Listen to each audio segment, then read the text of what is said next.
Hello and Namaskar. Continuing my series for quick chapter revision. हम क्या कर रहे हैं, छोटे छोटे जो चैप्टर्स हैं या बड़े बड़े जो चैप्टर्स हैं उनको जितना कंसाइज मैं कर सकता हूं to be done along with illustrations जो यहां पर करेंगे ताकि पूरा चैप्टर एक बार कॉम्प्रिहेंसिवली रिवाइज हो जाए क्विकली। आज हम करने जा रहे हैं क्लबिंग का chapter and we based everything on the PYQs। आपके कितना रेलेवेंस है इस चैप्टर का अगर हम देखें पिछले पिछले 3 4 5 6 अटेम्प्ट्स में क्लबिंग के चैप्टर में से आप देखोगे हर बार एक आधा क्वेश्चन दिख रहा है ऑलमोस्ट, यानी लगभग 5 नंबर का सवाल हर अटेम्प्ट में आ रहा है। थोड़ा सा चैप्टर है but it is a very very important chapter. कुछ थोड़े बहुत टेढ़े पॉइंट्स हैं तो आज क्या करेंगे, सारे पॉइंट्स को डिटेल में डिस्कस करते हैं। तो आइए let us start with clubbing. What is clubbing? Clubbing is basically income tax does not like people claiming that 2.5 lakh का slab by making their income to be shown in the hands of others। तो आप अगर अपनी income किसी और के नाम पे दिखाने की कोशिश कर रहे हैं तो उनमें से कुछ इनकम टैक्स वापस आपके हाथ में ऐड कर देता है। इस प्रोसेस को बोलते हैं क्लबिंग। यहां पर दो बातें बड़ी इंपॉर्टेंट है। सबसे पहला, क्लबिंग रिसीट की नहीं हो रही है, क्लबिंग इनकम की हो रही है।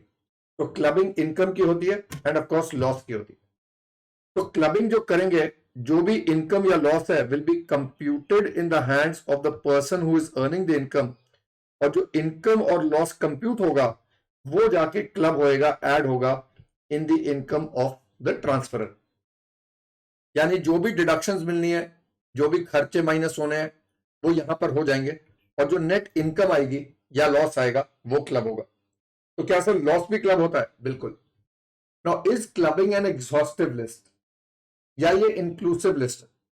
क्या ये कॉमन सेंस रूल है? No, only these incomes are going to be club. तो शुरू करते हैं सबसे पहले section 60, transfer of income without transfer of asset. आपने अपनी इनकम गिफ्ट करी, एसेट गिफ्ट नहीं करा।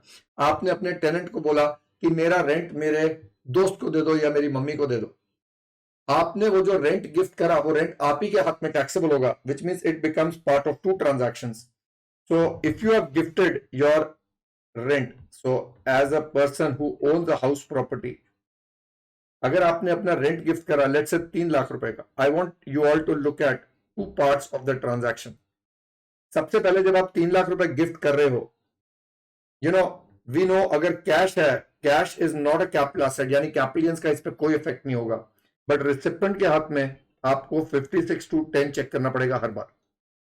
अगर ये रिलेटिव है तो इसके हाथ में टैक्सेबल नहीं होगा, पर अगर ये रिलेटिव नहीं है, जैसे आपने दोस्त को गिफ्ट करा, तो 3 लाख रुपया उसके दोस्त के हाथ में एज ए गिफ्ट टैक्सेबल होगा।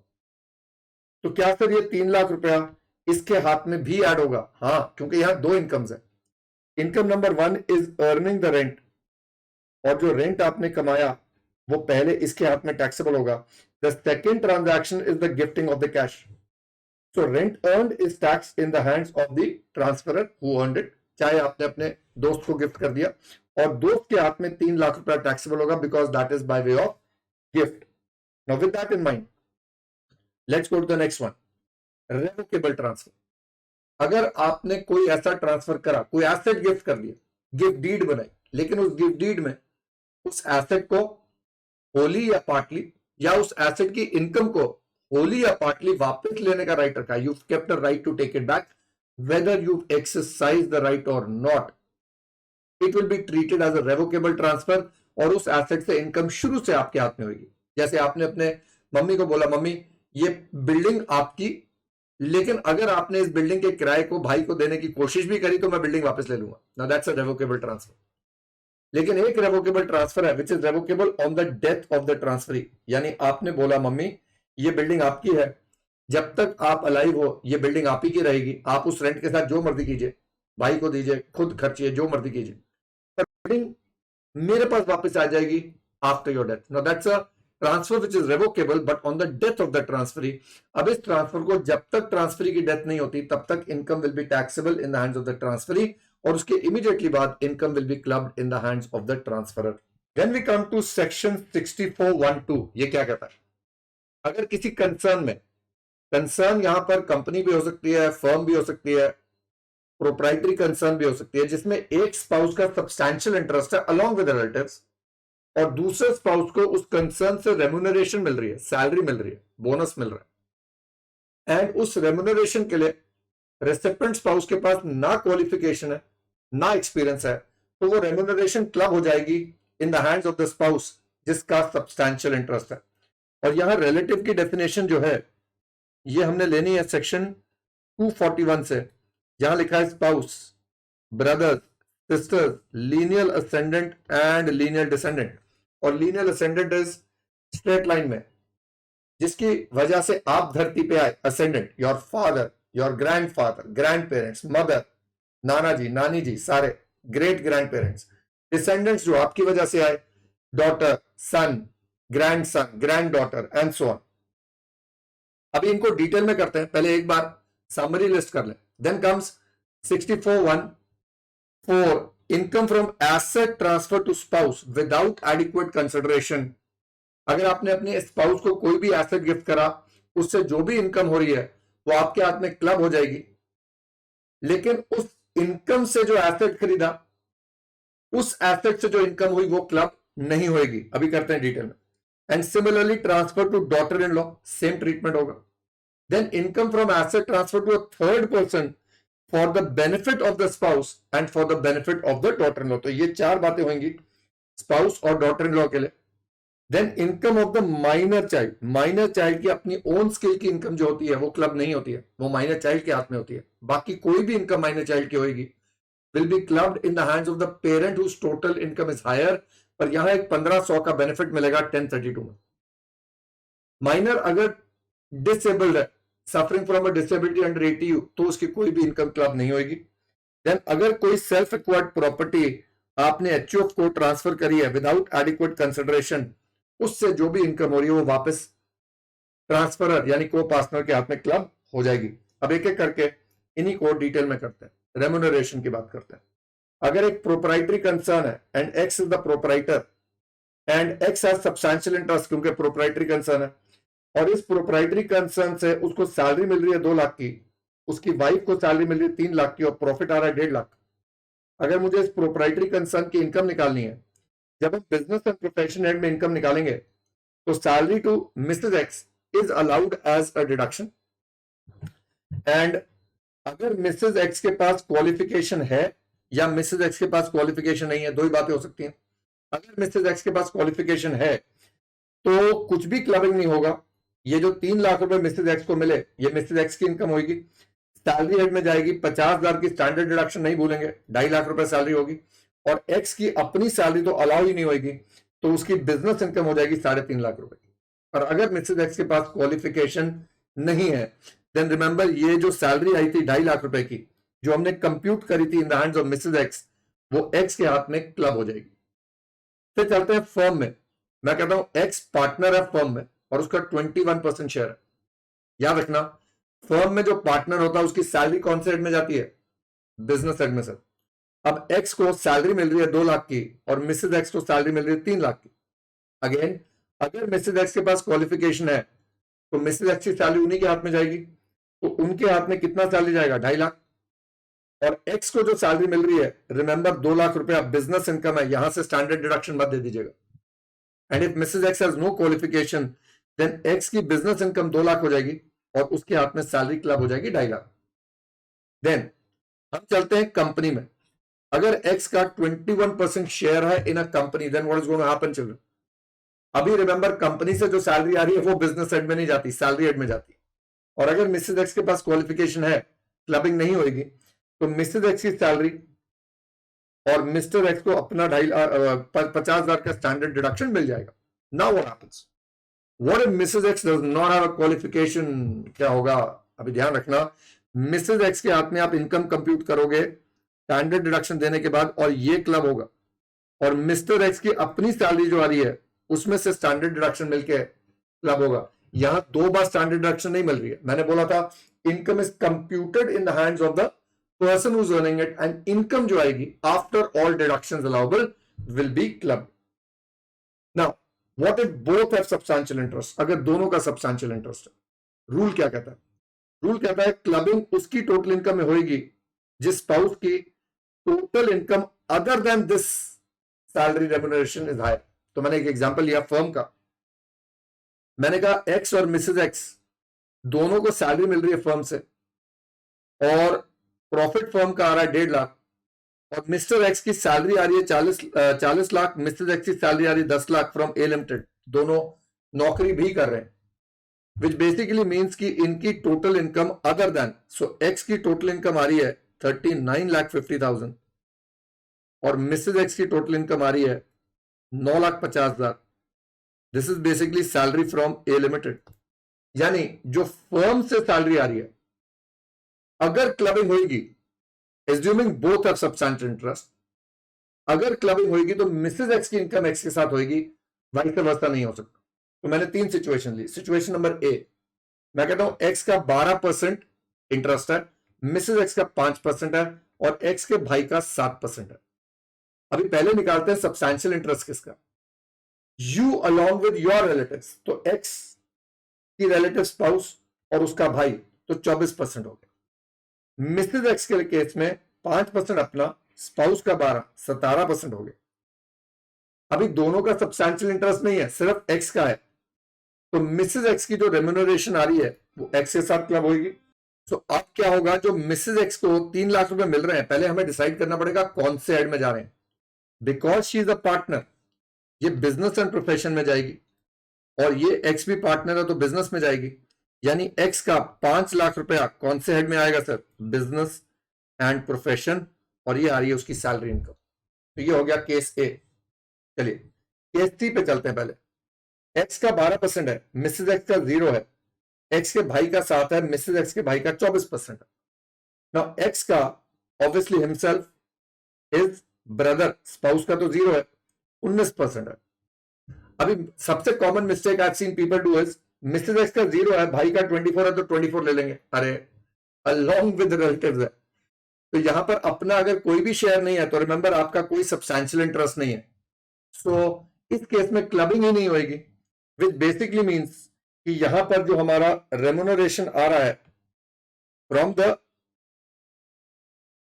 द फर्म, मिस्टर एक्स का तो 2 लाख रुपए बिजनेस में जाएगा, बट नाउ मिसेज एक्स का 3 लाख रुपया सैलरी में जाएगा, because she is not a partner at all. अब उसकी 2 सैलरी होगी, 10 लाख प्लस 3 लाख। क्या उसको स्टैंडर्ड डिडक्शन 2 बार देंगे सर? नहीं सर, 13 लाख में से एक ही बार स्टैंडर्ड डिडक्शन मिलेगी, तो यहां पर 12,50,000 उसकी सैलरी इनकम हो जाएगी। लास्ट वन, एक्स का 12%, मिसेज एक्स का 5%, एक्स के भाई का 7%, मिसेज एक्स के भाई का 15%। जरा सब्सटेंशियल इंटरेस्ट निकालो मेरे साथ फटाफट। एक्स का 12 प्लस 5 प्लस 7, 24%, मिसेज एक्स का 5 अपना, मिसेज एक्स के ब्रदर का 15 और एक्स का 12, 32%। Now both have substantial interest. जब दोनों का सब्सटेंशियल इंटरेस्ट है तो रूल क्या कहता था, क्लबिंग उसके हमने हायर सब्सटेंशियल इंटरेस्ट नहीं देखना, सैलरी किसको हायर है ये नहीं देखना है, किसकी अदर टोटल इनकम हायर है वो देख रहे हैं। तो क्लबिंग मिसेज एक्स की एक्स के साथ होगी, assuming she does not have qualification. तो इस केस में ये जाएगा again under business and profession, because she is a, तो ये क्लब हो जाएगा 5 लाख रुपया बिजनेस में, और यहां सैलरी रह जाएगी 9.5 लाख। तो दैट इज फॉर रेम्यूनरेशन। अब before we start transfer to spouse, हमें 2 सेक्शन में डिफरेंशिएट करना है। एक है सेक्शन 27 और एक है सेक्शन 64। 27 हमने करा था हाउस प्रॉपर्टी में, डीम्ड ओनरशिप। तो एक सेक्शन कहता है कि अगर आपने घर गिफ्ट करा है without adequate consideration to the spouse और to the minor child, then the transferor is the deemed owner. अब यहां पर ट्रांसफर टू स्पाउस अगर घर का है तो transferor is the deemed owner, लेकिन ट्रांसफर टू स्पाउस अगर कोई भी और एसेट है then it is covered by 64। Similarly transfer to minor child घर का है तो ट्रांसफरर डीम्ड ओनर है, पर अगर कोई भी और एसेट है तो वो ट्रांसफरर के हाथ में नहीं, उस पेरेंट के हाथ में क्लब होता है जिसकी टोटल इनकम हायर है। करते हैं अभी। Then we need to remember transfer of any asset to the spouse और daughter in law. So if I gift a house to my daughter-in-law, this is not covered by deemed ownership. फर्क क्या है sir? Clubbing जब हो रही है तो income recipient के हाथ में कैलकुलेट होकर क्लब होती है, डीम्ड ओनरशिप में तो मेरे ही हाथ में हाउस प्रॉपर्टी इनकम आएगी। We will do that. Then minor child के केस में ट्रांसफरर इररिलेवेंट है। जैसे दादाजी ने अगर अपने माइनर चाइल्ड को घर गिफ्ट करा है और उससे रेंट आ रहा है, तो प्लीज रिमेंबर इसमें दो एंगल है। दादाजी ने घर गिफ्ट करा, रिमेंबर हाउस प्रॉपर्टी जब गिफ्ट हो रही है 47(3), gift is an exempted transfer. Recipient के हाथ में 56(10) हमेशा चेक करोगे जब गिफ्ट हो रहा है। क्यों? अरे करना पड़ेगा ना, लेकिन यहां माइनर चाइल्ड है, रिलेटिव है, तो कुछ भी टैक्सेबल नहीं है। अगर घर 5 करोड़ का है तो 5 करोड़ कोई किसी के हाथ में टैक्सेबल नहीं हो रहा है। अब माइनर चाइल्ड को जब इससे रेंट आता है, सपोज उसको 5 लाख रुपए का रेंट आ रहा है, तो क्या ये दादाजी के हाथ में क्लब होगा? नहीं बेटा, इट इज इररिलेवेंट कि किसने गिफ्ट करा था। अब ये मम्मी या पापा के हाथ में क्लब होगा इनमें से जिनकी भी टोटल इनकम हायर है, और उसमें से 1500 रुपए का बेनिफिट देना नहीं भूलेंगे। So income earn from own skill minor child के हाथ में टैक्सेबल होगी। माइनर चाइल्ड अपनी रिटर्न साइन नहीं कर सकता है, तो क्या उसकी रिटर्न जो भी साइन करेगा उसको बोला जाएगा रिप्रेजेंटेटिव असेसी।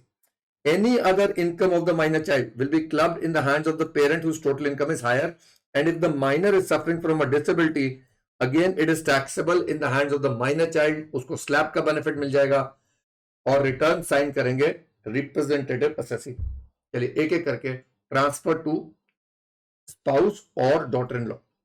नाउ क्लबिंग होने के लिए द रिश्ता हस्बैंड एंड वाइफ का या father in law, mother in law और डॉटर इन लॉ का रिश्ता must exist on the date of transfer as well as at the time of accrual।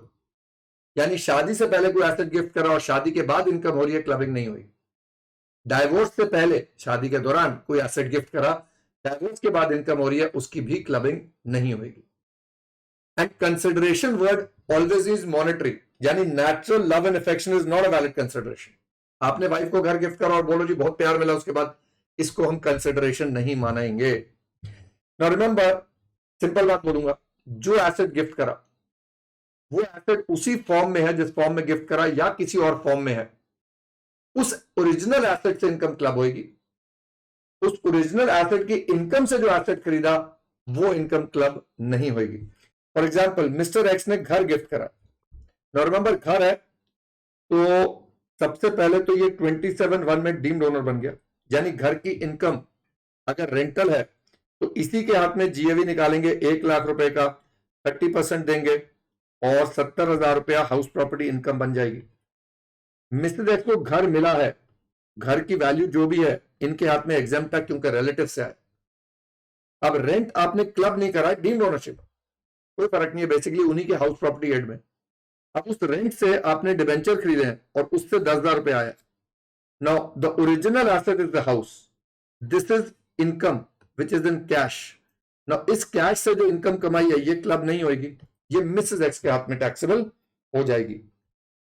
Similar case for daughter in law, पर daughter in law के case में जब आप घर gift कर रहे हैं, रिमेंबर 47(3) गिफ्ट तो आप किसी को भी दे रहे हैं, it is going to be an exempted transfer. यहां पर भी 47(3) एग्जेम्प्टेड ट्रांसफर, यानी ना कैपिटल गेन्स होगा ना लॉस।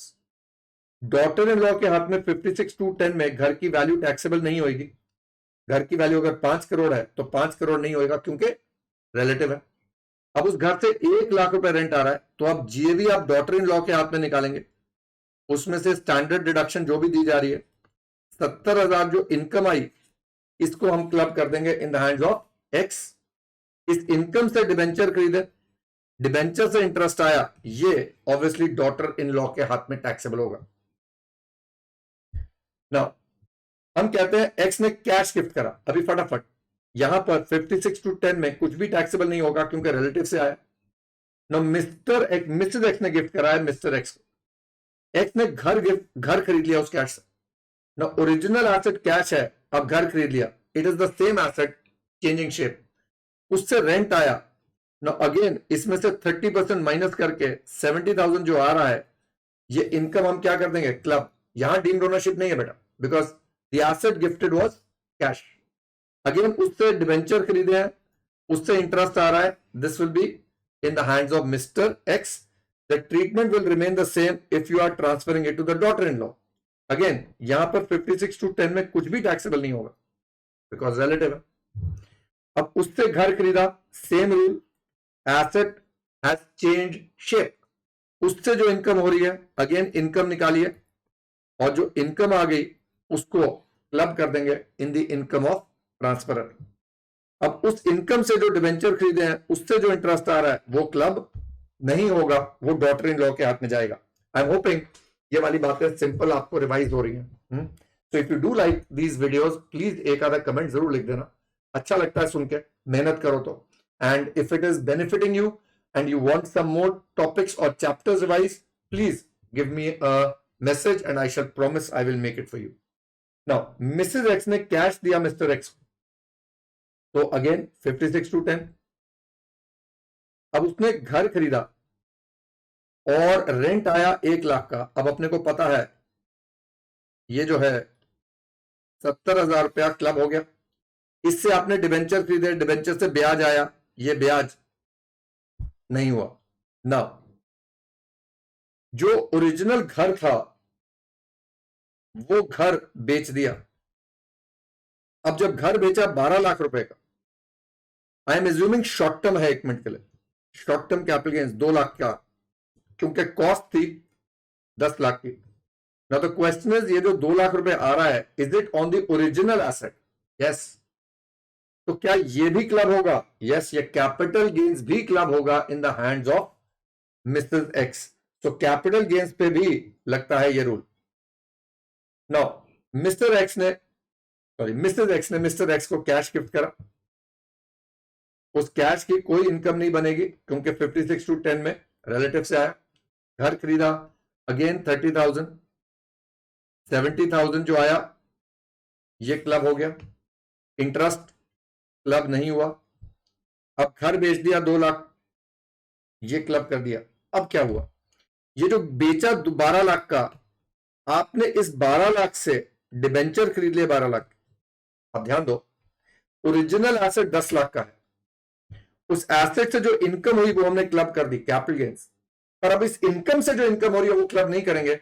यानी अगर ब्याज आपने कमाया तो इंटू 2/12 मिस्टर एक्स के हाथ में, into 10/12 proportionately will go in the hands of Mrs. X. Now चलिए, अगर पैसा गिफ्ट बिजनेस में लगाया जाता है तो क्या करते हैं?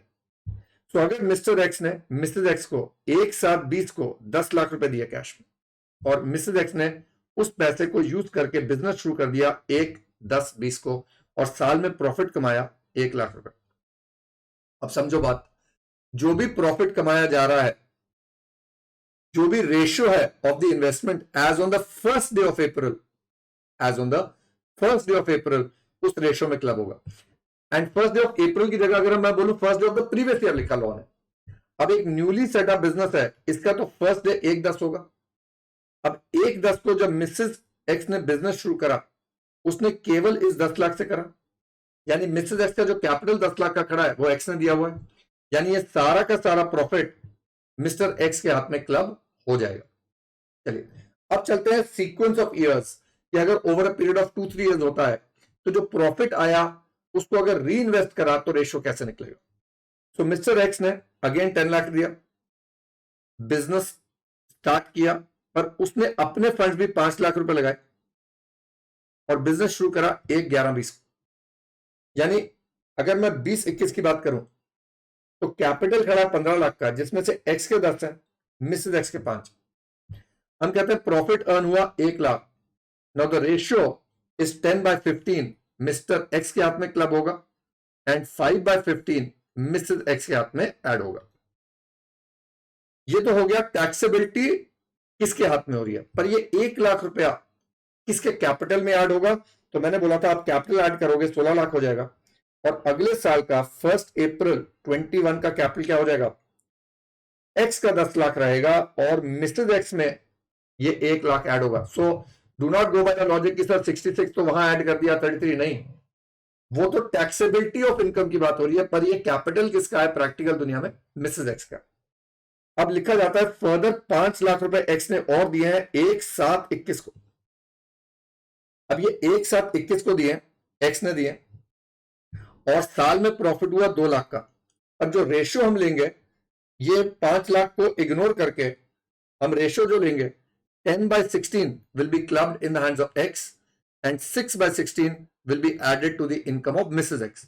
हाँ, जब अगला साल आएगा तो क्या होगा बेटा, as on the first day of April 22, now what has happened, ये 5 लाख रुपया एक्स के कैपिटल में ऐड हो जाएगा, तो एक्स का कैपिटल 10 + 5 15 हो गया, और 6 + 2 8 हो गया मिसेज एक्स का, यानी ratio will become 15/23 and 8/23। So जो भी प्रॉफिट होगा 15/23 will be taxable in the hands of X and 8/23 in the hands of Mrs x.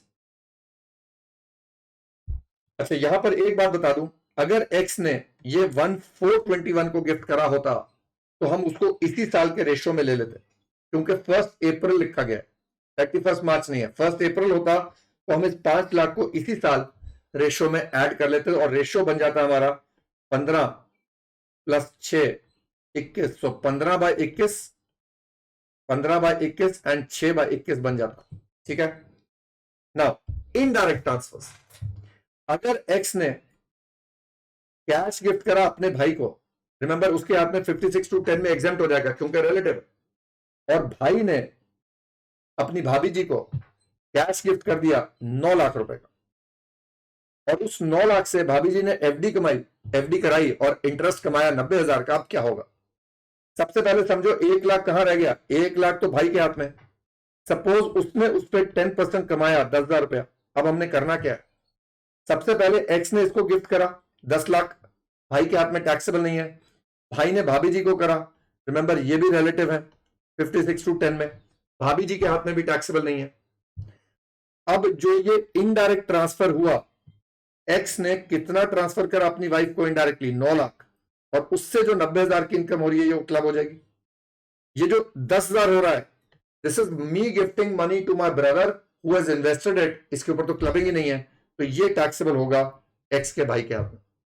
This is indirect transfer. Then there is cross transfer, X ने अपनी भाभी को cash gift करा और उसके भाई ने मिसेज एक्स को कैश गिफ्ट करा, यानी एक दूसरे की बीवी को दोनों भाई गिफ्ट कर रहे हैं कैश। अब आपने क्या देखना है, एक्स की जेब से उसकी वाइफ तक कितना पहुंचा, यानी एक्स ने भाई की वाइफ को 10 लाख रुपए दिया, लेकिन भाई ने एक्स की वाइफ को 9 लाख रुपए दिया, तो बेसिकली 1 लाख रुपया यहां पर जो पड़ा है वो एक्स ने अपनी भाभी को दिया। Remember, in the hands of the recipient 56/10 तो दोनों में नहीं लग रहा, because this is coming from a relative, sister in law is a relative. अब एक्स ने जो 9 लाख यहां तक पहुंचाया, उसके प्रोपोर्शनेट जो इनकम आ रही है 9 लाख की, वो तो एक्स के हाथ में क्लब हो जाएगी। लेकिन जो 1 लाख यहां पर है, सपोज उस पर 10% इंटरेस्ट आया 10,000 रुपए का, ये तो क्लब नहीं होगा, बिकॉज सिस्टर इन लॉ के साथ कोई क्लबिंग नहीं है। अब सिस्टर इन लॉ को मिला कितना है, 10 लाख, उसमें से 1 लाख तो ब्रदर इन लॉ से आया, पर 9 लाख रुपया डीम्ड उसके पतिदेव से आया क्योंकि पतिदेव ने क्रॉस ट्रांसफर करा। सो इंटू 9/10, यानी 90,000 रुपया जो कमाया है, ये एक्स के भाई के साथ क्लब हो जाएगा, and these are cross transfers. Then बेटा, transfer to a third person for the benefit of spouse और daughter in law, right. Now X ने ट्रांसफर करा asset, let's say to a trust, private trust बनाइए। आपको पता है 56/10 में अगर इंडिविजुअल कोई एक प्राइवेट ट्रस्ट बनाता है which is for the benefit of his relatives, उस ट्रस्ट के हाथ में 56/10 में इनकम नहीं होती, यानी इसने अपने 50 लाख के एसेट्स ट्रस्ट को गिफ्ट कर दिए, ट्रस्ट के हाथ में कुछ भी इनकम नहीं होगी। But the provisions of taxability of the trust, section 164 है ट्रस्ट का टैक्सेबिलिटी का, जो इंटरमीडिएट में नहीं कराया जाता, तो वहां लिखा है सब्जेक्ट टू क्लबिंग। सो अगर एक्स ने ट्रस्ट को गिफ्ट करा और बोल दिया कि इस ट्रस्ट की इनकम, सपोज इनकम 1 लाख रुपए हो रही है, कहता है मेरी डॉटर इन लॉ को 40% दीजिए, मेरे स्पाउस को 40% दीजिए, और मेजर सन को 20% दीजिए, तो ये दोनों जो है वो क्लबिंग के दायरे में आ जाएंगी, and these will be taxable in the hands of X because he has transfer to a third person for the benefit of spouse और daughter in law. Major son की इनकम तो ऑब्वियसली मेजर सन के हाथ में ही टैक्सेबल होगी। अब आते हैं 64(1)(a), माइनर चाइल्ड।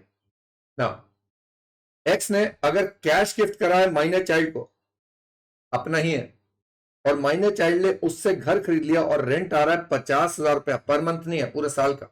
अब क्या करेंगे बेटा, कैश गिफ्ट करा तो ये लेके चलो कि 56 to 10 में माइनर के हाथ में कुछ भी इनकम नहीं होगी, रिलेटिव है। अब जो रेंट आ रहा है, is it subject to deemed ownership? No, because the asset gifted was cash. हमें बताया जाता है एक्स की टोटल इनकम 2 लाख है, मिसेज एक्स की 4 लाख। अब माइनर चाइल्ड की इनकम उस पेरेंट के हाथ में क्लब होगी जिसकी टोटल इनकम हायर है, यानी मिसेज एक्स के हाथ में होगी, even if x is transferring the cash.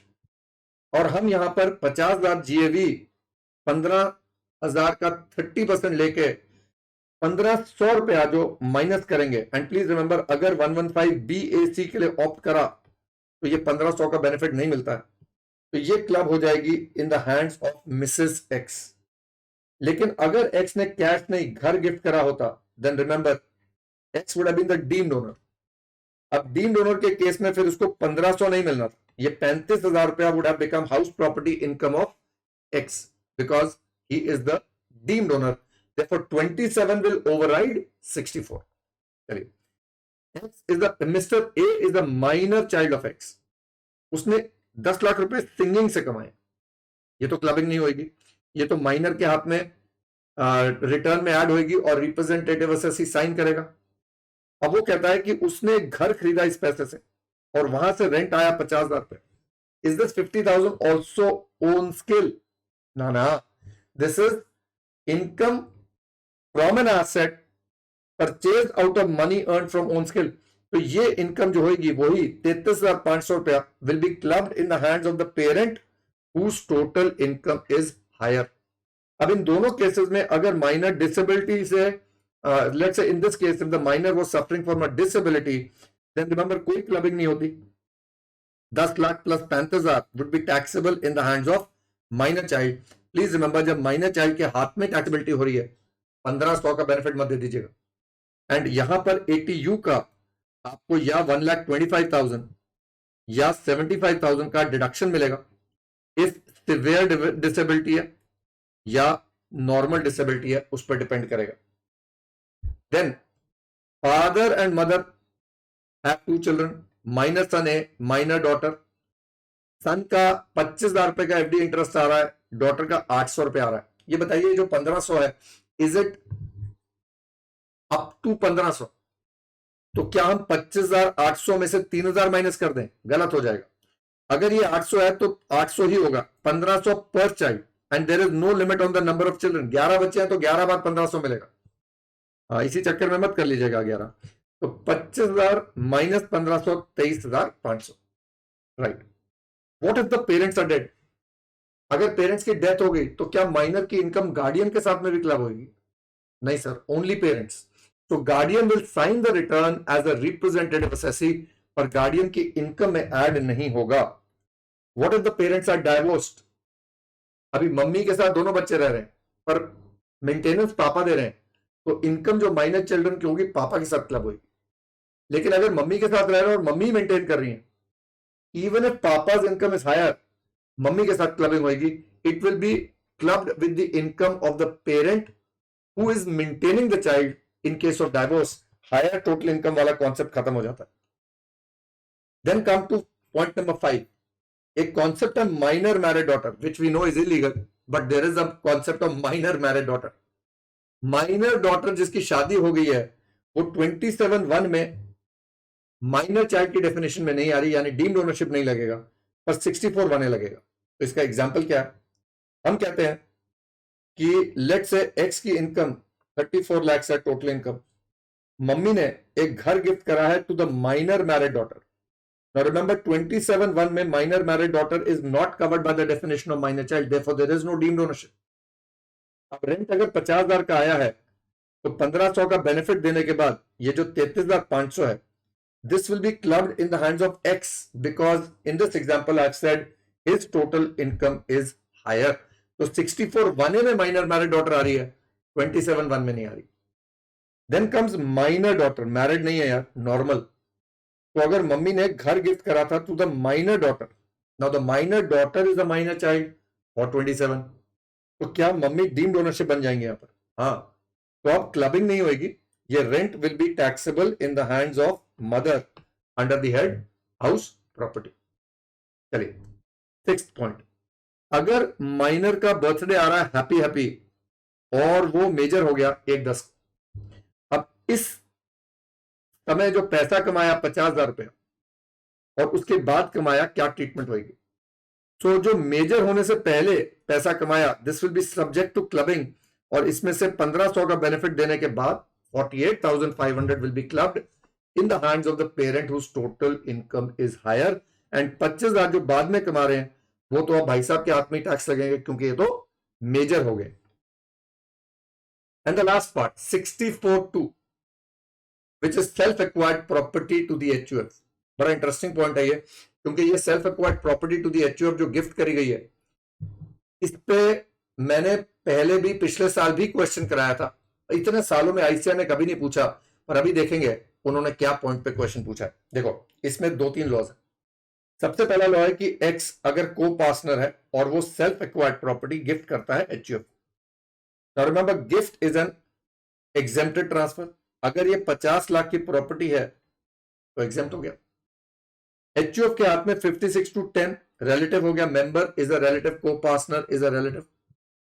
अब इससे प्रॉपर्टी से जो भी रेंट अर्न होगा वो क्लब हो जाएगा इन the hands of X। This is covered bye 64(2). But अब यहां बहुत इंपॉर्टेंट बात है, ये जो ट्रांसफर है by the co partner to the HUF is covered by 49(1) because gift. अब HUF कल को इस एसेट को बेचेगा, HUF की cost will be cost to previous owner.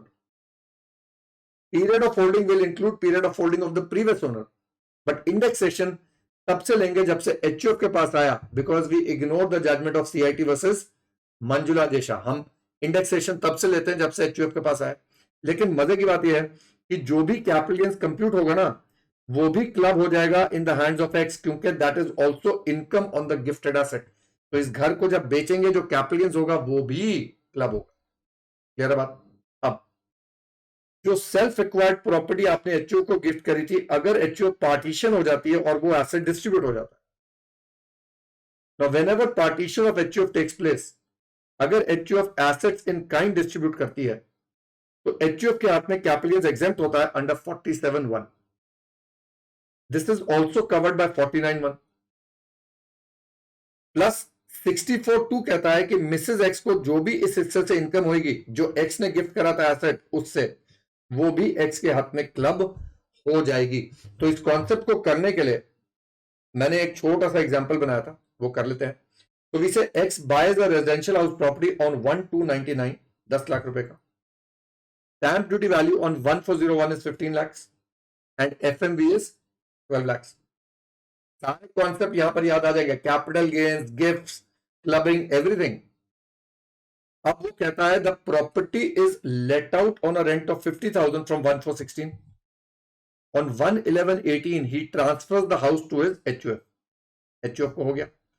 Fair market value on that date is 40 lakhs and stamp duty is 38। But remember यहां पर HUF के हाथ में कुछ भी टैक्सेबल नहीं होगा, बिकॉज रिलेटिव से आ रहा है, रिलेटिव से आ रहा है। And remember this transfer is covered by 49(1). Okay, अब क्या होगा? He says HUF sells the house on 1,123 for 80 lakhs, stamp duty value 90 lakhs। हमें दो इनकम्स निकालनी है। अगर मैं बात करूं इन द ईयर 22-23, सो 1 अप्रैल 22 से 31 मार्च 23 के बीच में क्या हो रहा है? जो रेंट आ रहा है 22-23 में 9 मंथ्स का आएगा, 50,000 आई एम एज्यूमिंग चेंज नहीं हुआ। तो जो रेंट आ रहा है एक तो ये क्लब होगा 64(2) में in the hands of X, और कैपिटल गेन्स निकालते समय हम 50C लगाते हैं, 90 lakh. Cost of acquisition, cost to previous owner लेंगे 10 lakh, but FMV as on 1,401 which is not more than the stamp duty value, तो 12 लाख या 10 lakh, whichever is higher, तो 12 लाख इंटू इंडेक्स जो करंट ईयर का है, डिवाइडेड बाय इंडेक्स फॉर 18-19 जिस साल HUF को मिला। हम यहां पर इग्नोर कर रहे हैं CIT वर्सेस मंजुला देशा, और अब ये जो लॉन्ग टर्म कैपिटल गेन्स आया, ये दोनों इनकम्स X के हाथ में ऐड हो जाएंगी under section 64(2). I hope this is clear because it's a quick revision. We are just revising whatever we've done. चलो एक और एग्जाम्पल करते हैं. X buys a residential house property on 1/2/99 for 10 lakhs. The stamp duty value as on 1/4/01. ये सारा question same चल रहा है. आप देखोगे उसने ट्रांसफर करा HUF को. अब यहां पर 1/1/23 को यहां पर मैंने लिया था HUF ने बेचा घर. यहां मैं कहता हूं HUF पार्टीशन हो गया. चलो एग्जाम्पल चेंज हो गया. HUF ने बेचा नहीं, HUF ने पार्टीशन हो गया. और वो जो घर था वो उन्होंने इक्वली डिवाइड कर दिया between X, his wife, one major son and one minor daughter. ठीक. यानी HUF जब पार्टीशन हुई, जो घर गिफ्ट करा है HUF के हाथ में ट्रांसफर एग्जेम्प्ट हो जाएगा. 47(1), ना गेन ना लॉस. अब मेंबर्स को जो इनकम हो रही है, सबसे पहली बात पार्टीशन 1/1/23 को हुई है. यानी 1 अप्रैल 22 से 1/1/23 तक HUF रेंट कमा रहा था 50,000 के हिसाब से. सो दैट 3,15,000 पहले तो एक्स की इनकम क्लब होगी अंडर 64(2). अब इसके बाद इसका 1/4 हिस्सा हो गया.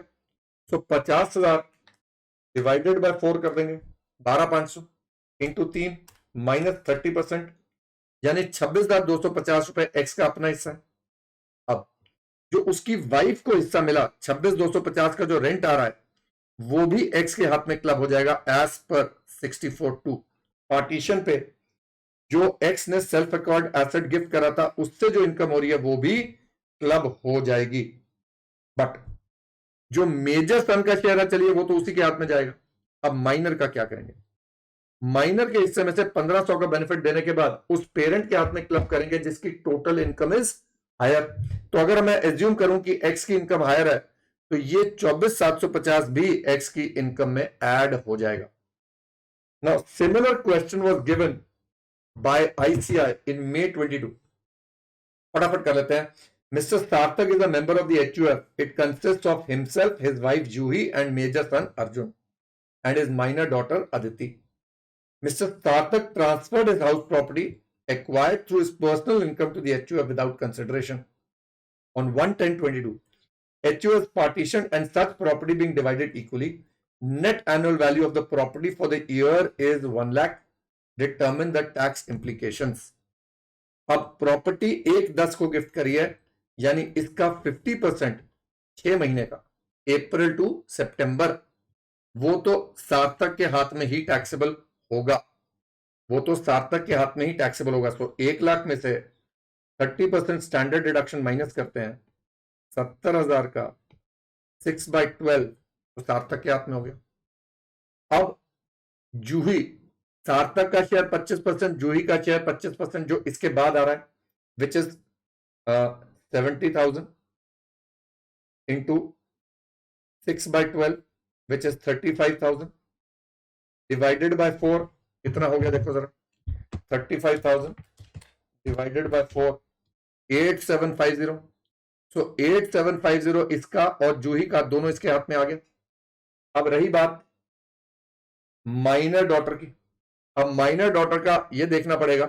8750 minus 1,500 will be added in the total income of the parent whose total income is higher, and the balance amount जो मेजर सन का है वो तो उसी के हाथ में जाएगा.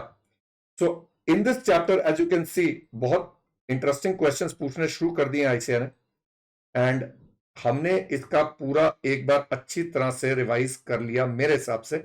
In case you still have any doubts, I am always here. All the best, let's crack it.